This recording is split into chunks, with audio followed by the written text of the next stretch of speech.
Assalamualaikum warahmatullahi wabarakatuh. Di sini saya adalah guru agama SMP Negeri 14 Bengkulu Selatan yang bernama Dwi Timbul Rahmadi SPDI, guru PAI SMP Negeri 14 Bengkulu Selatan. Pada kesempatan hari ini saya akan membahas tentang beriman kepada Allah Subhanahu wa taala, yang mana materi ini disampaikan untuk kelas 7 di semester pertama. Untuk tingkatan SMP. Sebelum kita masuk apa itu iman kepada Allah, maka kita bahas dulu apa sih itu sebenarnya iman. Iman adalah percaya dan yakin dengan sepenuh hati dan dilakukan dengan perbuatan. Ini dilihat dari pengertian iman menurut istilah. Sedangkan menurut bahasa, iman itu sendiri adalah percaya. Setelah kita mengetahui apa itu iman, baik itu menurut bahasa dan istilah, kita lanjut ke apa pengertian iman kepada Allah Subhanahu wa taala. Jadi, iman kepada Allah Subhanahu wa taala merupakan pokok dari seluruh iman yang tergabung dalam rukun iman. Jadi, rukun iman kepada Allah Subhanahu wa taala adalah fondasi awal kita untuk beriman kepada rukun iman itu sendiri. Yang kita ketahui ada 6 rukun iman. Yang pertama iman kepada Allah, kepada malaikat, kepada kitab Allah, kepada Rasulullah, kepada hari kiamat, dan yang terakhir adalah qada dan qadar. Baik, kita lanjut ke keimanan kita. Jadi kita sebagai manusia tentu mengalami yang namanya perubahan baik itu dari segi keimanan kita. Keimanan seorang itu bisa tebal dan bisa tipis, bisa bertambah ataupun berkurang. Salah satu cara untuk meningkatkan keimanan kita kepada Allah Subhanahu wa taala adalah dengan memahami nama-namanya yang baik dan yang indah.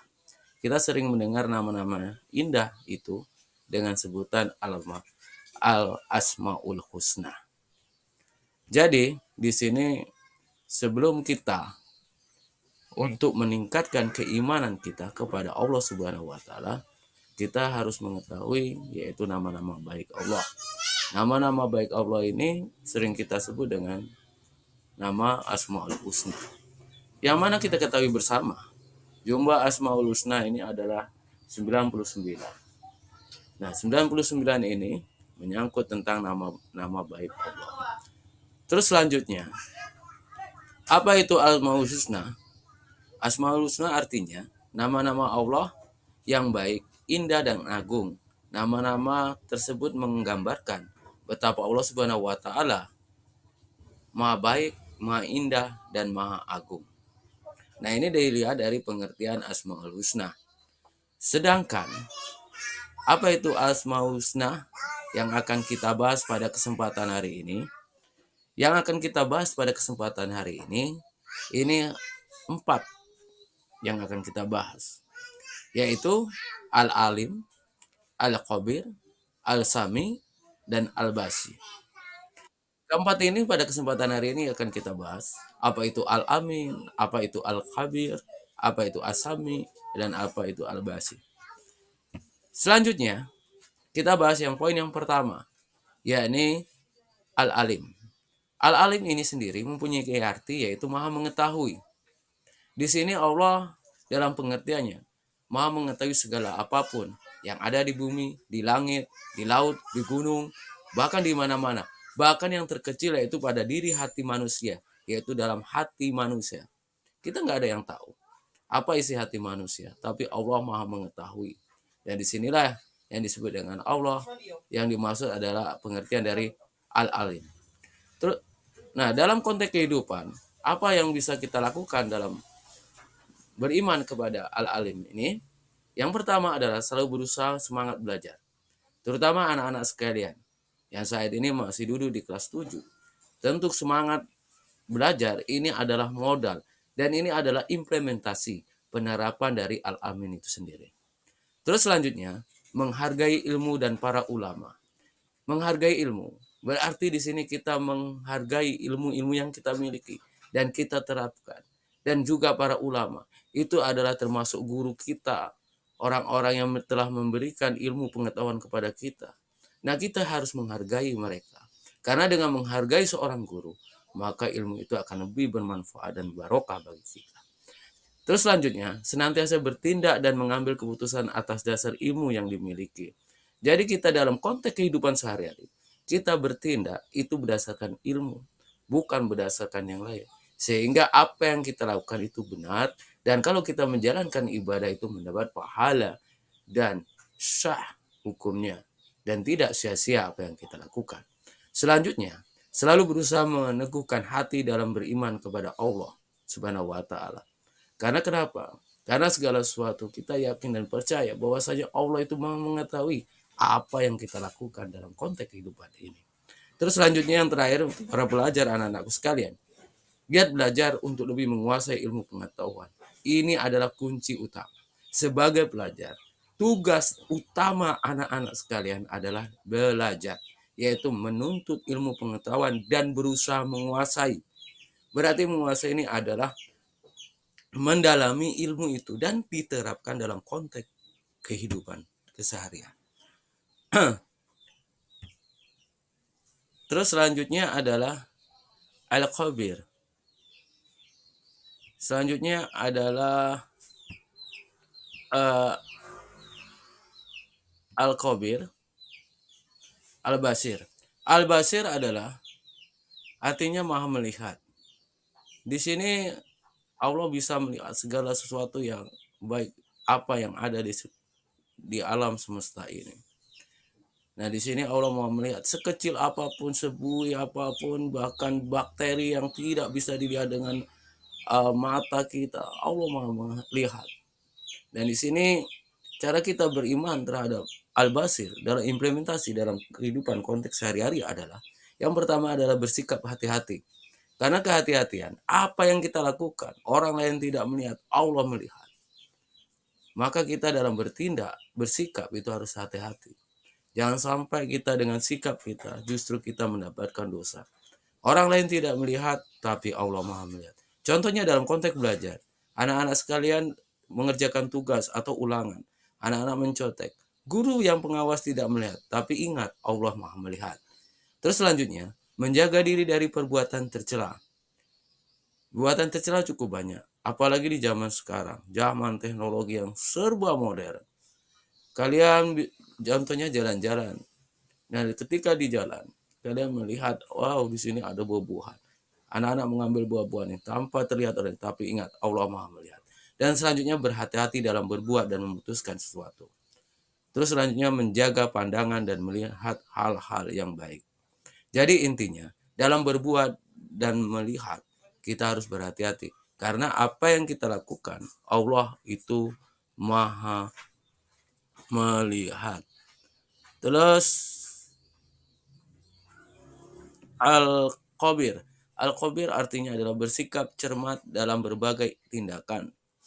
Nah, di sini artinya al-khabir artinya adalah maha waspada.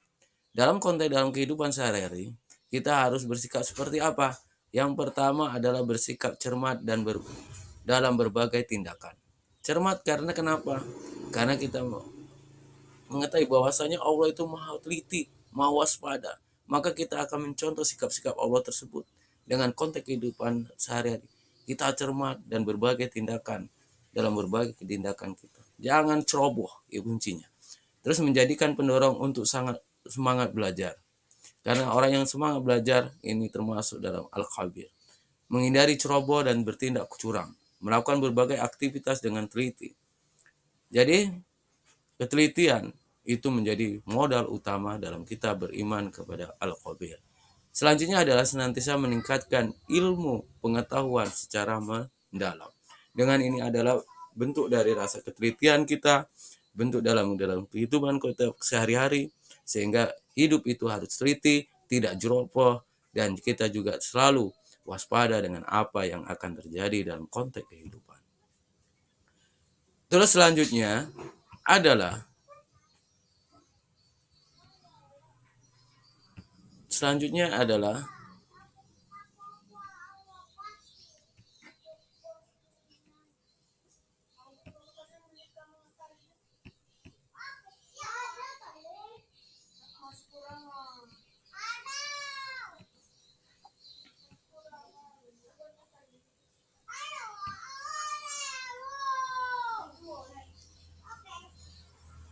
Selanjutnya adalah eh, hikmah beriman kepada Allah Subhanahu wa taala. Jadi, hikmah beriman kepada Allah Subhanahu wa taala adalah yang pertama, selalu mendapatkan pertolongan dari Allah Subhanahu wa taala. Kemudian hati menjadi tenang dan tidak gelisah. Sepanjang masa kehidupan kita, itu tidak akan pernah merasa rugi. Yang pertama, kita bahas adalah hikmah beriman kepada Allah. Yang pertama adalah selalu mendapatkan pertolongan dari Allah. Dengan kita beriman kepada Allah Subhanahu wa taala, kita yakin bahwasanya Allah itu ada. Maka dalam konteks kehidupan kita akan lebih tenang. Karena kenapa? Karena masih ada Allah yang akan menolong kita. Kalau dalam bahasanya kita selalu akan hidup secara optimis. Kemudian hati menjadi tenang dan tidak gelisah. Apapun yang kita lakukan, baik itu baik dan buruk, itu akan selalu diperhatikan Allah dan akan selalu dinilai dengan Allah. Sehingga kita dalam bertindak itu harus berhati-hati dan tidak gelisah. Biasanya yang gelisah ini melakukan hal-hal yang tidak baik. Maka dengan kita beriman kepada Allah, hikmahnya adalah kita akan selalu terkontrol untuk melakukan perbuatan-perbuatan yang baik. Terus selanjutnya adalah sepanjang masa hidup tidak akan pernah merasa rugi. Karena kenapa? Dengan kita beriman kepada Allah Subhanahu wa taala, kemudian dengan dibarengi dengan iman-iman yang lain, maka insya Allah kita tidak akan merugi, akan tercapailah hidup yang disebut dengan kebahagiaan dunia al-akhirat. Jadi hidup ini tidak hanya sebatas dunia, kita juga akan menuju ke akhirat. Dan dari akhirat nanti dengan kita beriman kepada Allah, mengikuti apa kata-kata Allah, menjalankan perintah-perintah Allah, insya Allah surga akan menjadikan tempat dan kita akan menjadi orang-orang yang beruntung dan bukan tergolong orang-orang yang merugi. Baik anak-anakku sekalian, mungkin sampai di sini materi tentang beriman kepada Allah. Mungkin ada kata-kata yang salah dan kurang. Saya selaku pemateri mohon maaf yang sebesar-besarnya. Kalau ada benarnya itu datangnya dari Allah. Kalau ada hal yang salah dan lain dan tak bukan itu datang daripada diri saya sendiri. Saya iri lalingko insyaallah. Wallahu muwaffiq ila aqwamit thoriq. Wassalamualaikum warahmatullahi wabarakatuh. Dan saya ucapkan terima kasih.